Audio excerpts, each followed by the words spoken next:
እኛም አመለጠን ይላል። ወገባችሁ ላይ፣ ኑሯችሁ ላይ፣ ትዳራችሁ ላይ ልክ እንደዚህ የተጠቀለለ ወጥመድ እንዲሰበር ጸልያለሁ። ነገራችሁን ሊረብሽ የተቀመጠ እንጀራችሁን ሊበላ እድሜያችሁን ሊያሳጥር ካላችሁ አካባቢ ሊያወጣችሁ ግራ ሊያጋባ እንዲህ የተጠቀለለ ወጥመድ ከኢትዮጵያውያን ከኤርትራውያን ይህን ቋንቋ ለምትቀበሉ ሰዎች በሙሉ ወጥመድ ከእግራችሁ እንዲሰበር በኢየሱስ ስም ጸለይኩት። እጅን የሚጎዳ እግርን የሚጎዳ ወጥመድ የያዛችሁ ወገብ የያዘ ጸጋ የያዘ ወንጌል የያዘ ወጥመድ ዛሬ ይሰበር።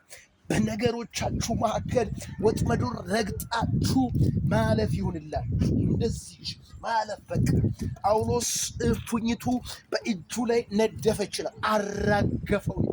ዛሬ እፉኝቷን ማራገፍ ነው። እጃችሁ ላይ የተቀመጠውን እንዲች በቃ እንዲች በገልበጥ ማራገፍ ነው። በሕይወታችሁ ላይ የተቀመጠ ማንኛውም ቀስት ወጥመድ ቢሆን እፉኝት ቢሆን እርግማን ቢሆን ሞት ቢሆን ከናንተ ሕይወት ላይ ዛሬ የተሰበረ እዚህ ደቂቃ ጀምሬ መንገድ እንድትወጡ ፈልግላችሁ፣ ጎዳናችሁ እንዲከፈትላችሁ፣ እግዚአብሔር ጣልቃ እንዲገባ የሆነ የሚረብሻችሁ መንፈስ እንዲወድቅ ጸልያለሁ በናዝሬቱ በኢየሱስ ስም። ከዚህ ደቂቃ ጀምሮ ወጥመዱ ተሰብሯል፣ በሮቻችሁ ተከፍቷል። የእግዚአብሔር ጣልቃ ያላችሁ ወይ ደግሞ ቋንቋችሁ ሻሎም ሻሎም ብያችኋለሁ። ተባረኩ።